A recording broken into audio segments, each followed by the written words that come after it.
ನಮಸ್ಕಾರ. ಒಂದೇ ಮಾತರಂ. ನಾಳೆ ವಿಶ್ವ ಮಹಿಳಾ ದಿನಾಚರಣೆ. ಭಾರತದಲ್ಲಂತೂ ಈ ಮಹಿಳೆ ಅನ್ನೋದನ್ನ ತಾಯಿಯಾಗಿ ರೂಪಾಂತರಗೊಂಡಿರ್ತಕ್ಕಂಥದ್ದು.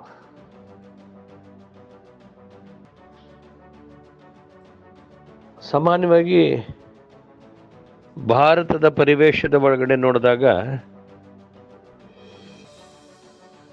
ತಾಯಿ ಅಂತಕ್ಕಂಥದ್ದು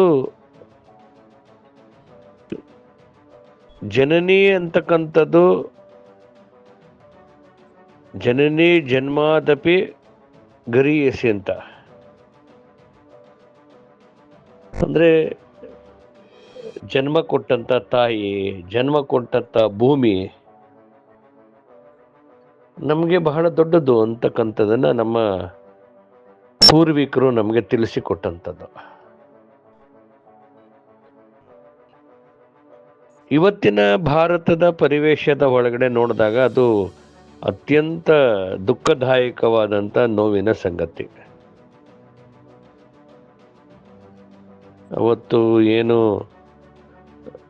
ಆ ಲಂಕಾ ಪಟ್ಟಣದ ನಂತರದ ಒಳಗಡೆ ಕೇಳಿದಾಗ ಜನನಿ ಜನ್ಮ ಭೂಮಿಶ್ಚ ಸ್ವರ್ಗಾದಪಿ ಗರೀಯಸಿ ಅಂತ ಹೇಳಿದ್ರು. ಆ ಪದ ಇವತ್ತು ಎಷ್ಟು ಸತ್ಯ, ಎಷ್ಟು ಅನ್ವರ್ಥ ಅನ್ನೋದು ಅದು ಡಿಬೇಟಬಲ್. ಕರ್ನಾಟಕದ ಒಳಗಡೆ ಅನೇಕ ಜನಪದ ಗಾಯಕರು ಇದ್ರು. ಮಹಾಂತೇಶ್ ಅಂತ ನನ್ನ ನೆನಪಿದ್ದಂಗೆ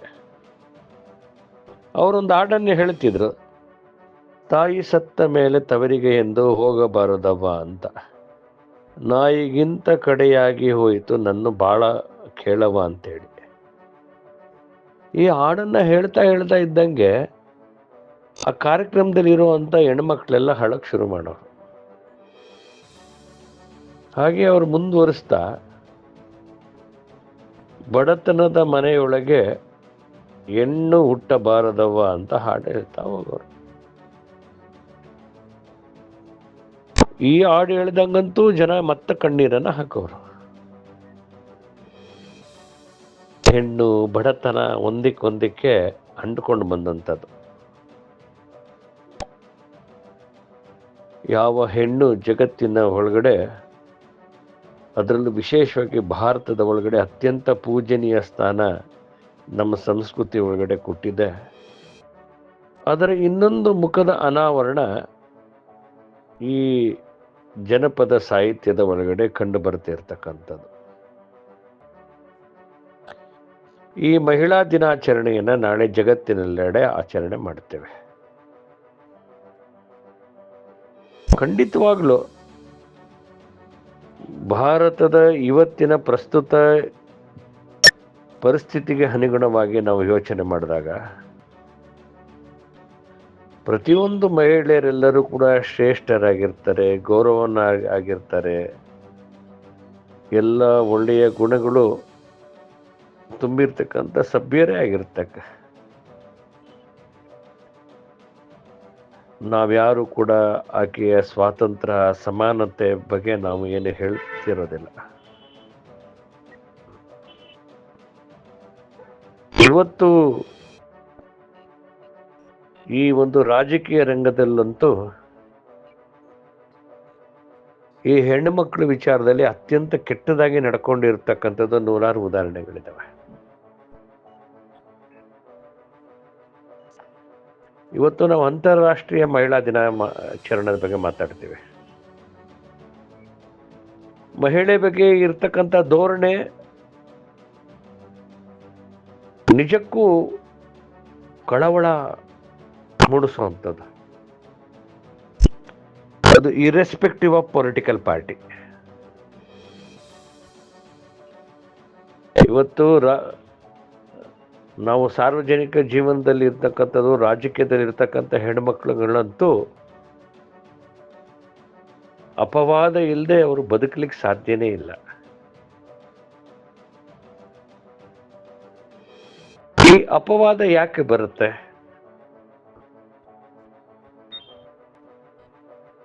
ನೋಡಿ, ಈ ಮಹಿಳೆ ಅಂತಕ್ಕಂಥದ್ದು, ಈ ಹೆಣ್ಣು ಅಂತಕ್ಕಂಥದ್ದು ಈ ಸೃಷ್ಟಿ ಒಳಗಡೆ ಒಂದು ಸಹಜ ಜೀವಿ. ಆದ್ರೆ ಸಮಾಜದ ಒಳಗಡೆ ತುಂಬಾ ಸಂಕೀರ್ಣ ವ್ಯಕ್ತಿ ಆಗ್ಬಿಡ್ತಾಳೆ.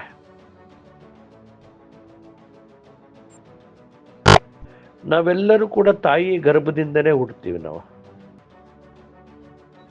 ತಾಯಿ ಮುಖಾಂತರನೇ ಜಗತ್ತಿಗೆ ಪರಿಚಯ ಆಗ್ತೀವಿ. ನಾವು ಆ ನಂತರ ಬೆಳಿತೀವಿ, ದೊಡ್ಡವರಾಗ್ತೀವಿ. ನಮ್ಮ ಜೀವನ ಸಂಗಾತಿಯಾಗಿ ಹೆಣ್ಣೆ ಬರ್ತಾಳೆ. ನಮಗೆ ಹುಟ್ಟತಕ್ಕಂಥ ಮಗಳು ಕೂಡ ಹೆಣ್ಣೆ ಇರ್ತದೆ. ಆ ಹೆಣ್ಣಿನಿಂದನೇ ಆ ಮಗು ಬರುತ್ತೆ. ಆದರೆ ನಾವ್ಯಾರೂ ಕೂಡ ಆ ಹೆಣ್ಣಿಗೆ ಆಕೆ ನನ್ನಷ್ಟೇ ಸ್ವಾತಂತ್ರ್ಯ, ಸಮಾನತೆ, ಗೌರವ, ಆಕೆ ಕೂಡ ಪೂಜನೀಯ ಅಂತ ಅನ್ಸೋದೇ ಇಲ್ಲ. ಒಂದು ರೀತಿ ಶೋಷಣೆ ಮಾಡೋ ರೀತಿ ಆ ಹೆಣ್ಣಿನನ್ನ ನೋಡೋ ಅಂಥದ್ದು ನಾವು ಮಾಡ್ತೀವಿ.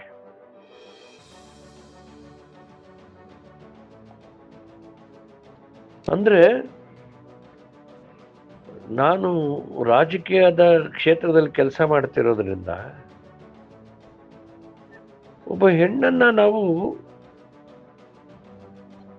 ಯಾವ ದೃಷ್ಟಿಯಿಂದ ಈ ಪುರುಷ ಸಮಾಜ ನೋಡತ್ತೆ ಅನ್ನೋಂಥದ್ದು,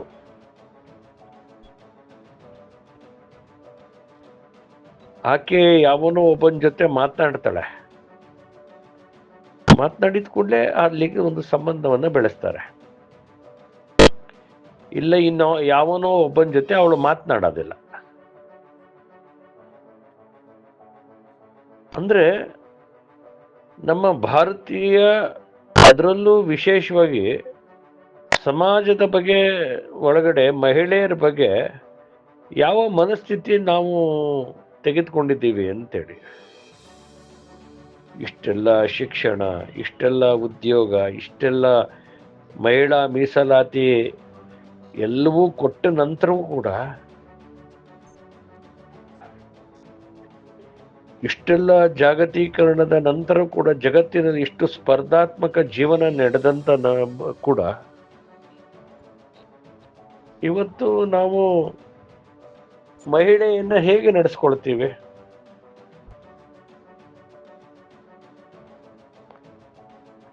ನಾವು ಮಹಿಳೆಯನ್ನ ಒಂದು ರೀತಿ ಸಬಾರ್ಡಿನಿಸಮ್ ಒಂದು ರೀತಿ ಅಂತಾನೆ ಅಂದ್ಕೊಂಡಿರ್ತಕ್ಕಂಥದ್ದು.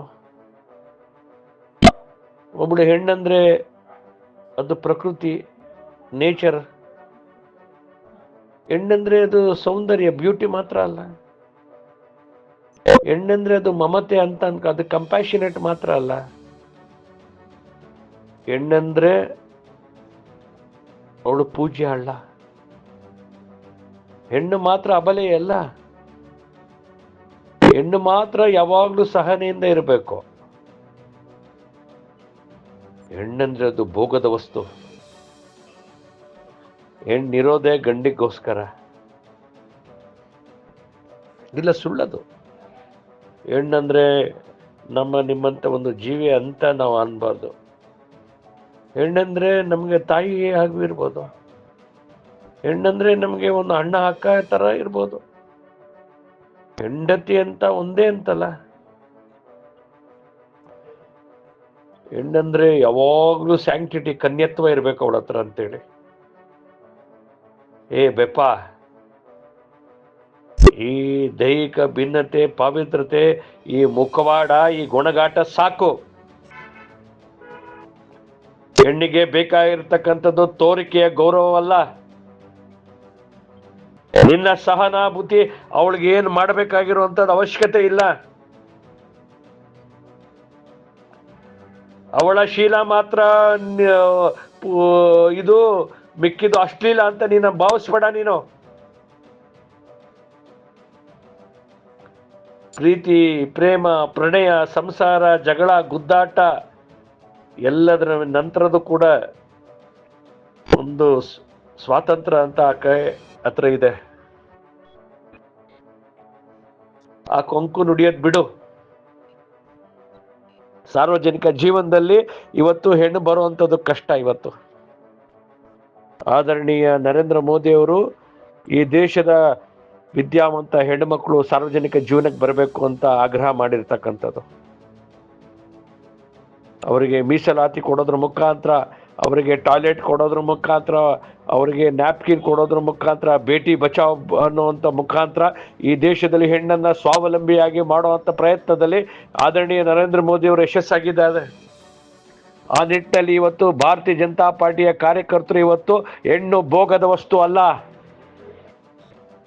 ನನಗೆ ಸಿಕ್ಕಿಲ್ಲ ಅನ್ನೋ ಕಾರಣಕ್ಕೋಸ್ಕರ ಇವತ್ತು ಅನೇಕ ಜನರು ಹೆಣ್ಣಿನ ಮೇಲೆ ಆರೋಪವನ್ನು ಮಾಡಿ ಅಪವಾದವನ್ನು ಮಾಡುವಂಥ ಈ ಒಂದು ಕಾಲಘಟ್ಟದ ಒಳಗಡೆ ನಾಳೆ ಇವತ್ತು ಈ ಮಹಿಳಾ ದಿನಾಚರಣೆ ಒಳಗಡೆ ನನ್ನ ಹೆಣ್ಣನ್ನು ತಾಯಿಯಾಗಿ, ತಂಗಿಯಾಗಿ, ಅಕ್ಕನಾಗಿ, ಒಡ ಹುಟ್ಟಿದವರಾಗಿ ನಾವು ನೋಡುವಂಥದ್ದು ಕಾಲಘಟ್ಟ ಬಂದಿದೆ.